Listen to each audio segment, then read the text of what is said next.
Can you give us an update on what the administration knows, what you know now about the reported strike on a girls' school in southern Iran on Saturday? All I can say is that we're investigating that. We, of course, never target civilian targets, but we're taking a look and investigating that. Red tie in front. Just on the basis that with the information you would have, your reconnaissance abilities, ability to gather information, I mean, it's several days on now. So is there any clarity on whose munition this was? We're investigating it. Thank you. Secretary, so there are reports that the administration is considering arming Iranian Kurdish groups. So could you please clarify that whether any such plan has been authorized and whether Congress... None of our objectives are premised on the support or the arming of any particular force. So what other entities may be doing, we're aware of, but our objectives aren't centered on that. Green, right there. Thank you, Mr. Secretary. Mike Lynn, Washington Times. Can you talk a little bit about the deconfliction process that's going on? You have two parallel operations, Epic Fury and Roaring Lion. How are you making sure they're not interfering with each other? Sure, I'm happy to take that. Thank you for the question. We have liaison officers on both sides. There are U.S. CENTCOM teammates out in Israel, and there are Israeli Defense Force teammates at the relevant command and control nodes within the U.S. CENTCOM enterprise. Routinely, Admiral Cooper is talking to the IDF Chief of Defense, and I will occasionally speak to him through the arc of this. I've spoken to him a few times already. That allows us to coordinate, integrate, and synchronize activities while maintaining separate efforts. And when I said a breath of fresh air, I really meant it.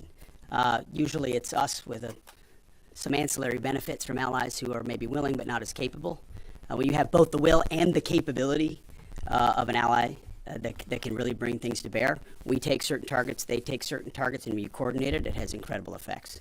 Right here. Secretary Hegseth, with respect to House Minority Leader Hakeem Jeffrey's statement that the Iran mission will end in failure, what kind of message does that send to our enemies, and what does it do to the motivation of our troops? Well, I've been through that movie before with the Democrats rooting against the country. Our generation saw that in our battlefields. I think it's pretty unprecedented and unfortunate that it would occur 4 days in to an operation where, as the chairman laid out, America's best are operating in an incredibly challenging environment where they're having incredible success, but they're meeting a determined adversary. And he's been privy to briefs that we provided. He knows how effective this has been. He's being disingenuous, which we're used to. Right here. Thank you for taking my question. Heather Mullins, Lindell TV. One of the questions I have is just really regarding the intelligence that indicated that this was something the U.S. had to get involved with at the time that you guys did. We had Operation Midnight Hammer back in June. We obliterated their nuclear facilities. What was the intelligence that suggested that somehow they became a threat once again that required us to get involved with Operation Epic Fury? I appreciate the question. The evidence in front of us since the 12-day war was that Iran had no intention of actually negotiating a nuclear deal that truly meant they did not have a pathway to the nuclear bomb. And they had a moment.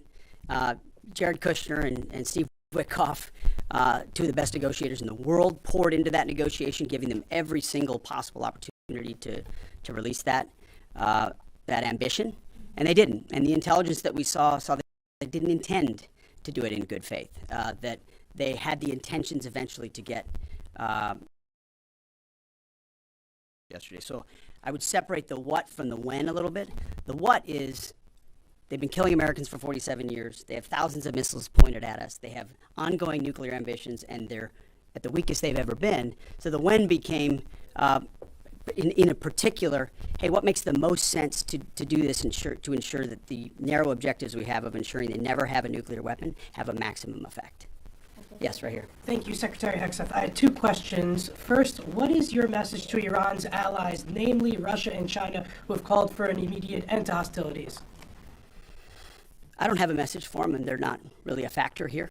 And our issue is not with them; it's with the nuclear ambitions of Iran. Absolutely. And are any so-called fully autonomous weapons or other AI tools tools being used in Operation Epic Fury?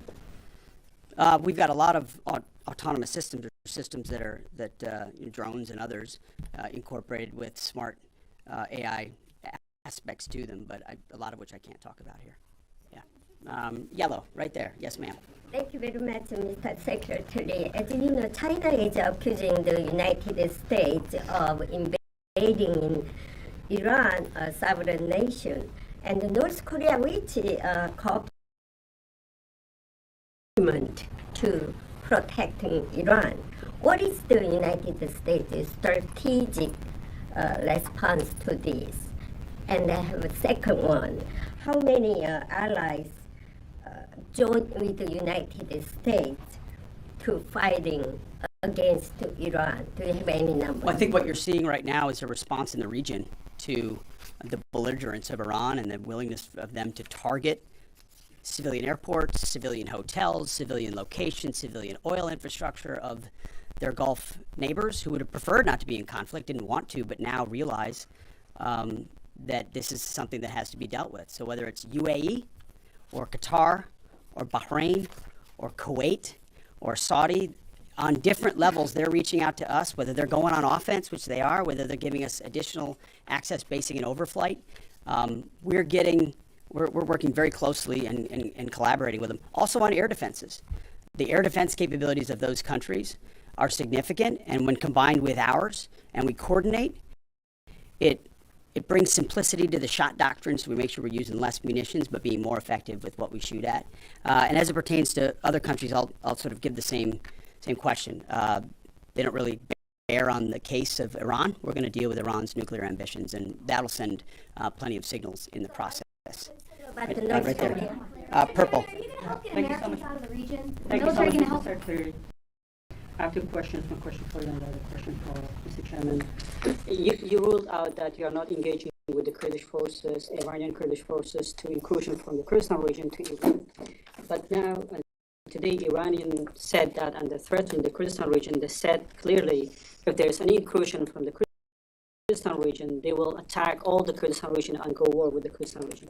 What's your comment on that? And a question for Mr. Chairman, given comments that the U.S. forces might be deployed if necessary, under what specific conditions would you determine that deploying U.S. boots on the ground is necessary, and how would such a decision support and advance your stated strategic goals? Well, I'm not going to comment on U.S. boots on the ground. I think that's a question for policymakers, and I don't make policy, I execute policy. I will say on the question in the back corner about helping Americans get out, first, it's a great opportunity to encourage everybody in the region to go to the State Department and register. Secretary Rubio's been trying to get that word out, and I'd ask you to help us with that, to have folks register. We've also opened up space available seats as C-17s and other airplanes come in to try to help folks get out. But that's really a State Department matter. But to answer your question, that's what we've been doing. Absolutely. Last question right here. Secretary Hegseth, thank you. Reagan Reese with the Daily Caller. You touched on this in your opening remarks, but I'm hoping you could expand on it a bit. It's been reported that Iran might be trying to outlast our ability to intercept their missiles. It sounds like you guys are saying they don't have the ability to do so. Is that the case? Can they outlast us in their ability to do that? Iran cannot outlast us. We're going to ensure through violence of action and our offensive capabilities and our defensive capabilities, as I said, that we set the tone and the tempo of this fight. That's why stories and speculation about different things that try to make it look like we're limited in what we can do, the only limits we have in this is President Trump's desire to achieve specific effects on behalf of the American people. And that's why we don't talk about, you can say 4 weeks, but it could be 6, it could be 8, it could be 3. Ultimately, we set the pace and the tempo. The enemy is off balance, and we're going to keep them off balance. And we know their ability to shoot versus our ability to defend, that difference gets wider and wider every day. Our defense gets better, their offense capabilities diminish. As we are going into ammunitions that we, as we said, have tens of thousands of and can drop unlimited supplies on with even more effects than the standoff emissions we have now, which is why when we say the throttle's going up, the throttle's going up, and it's going to stay on high. Thank you all very much. Appreciate it.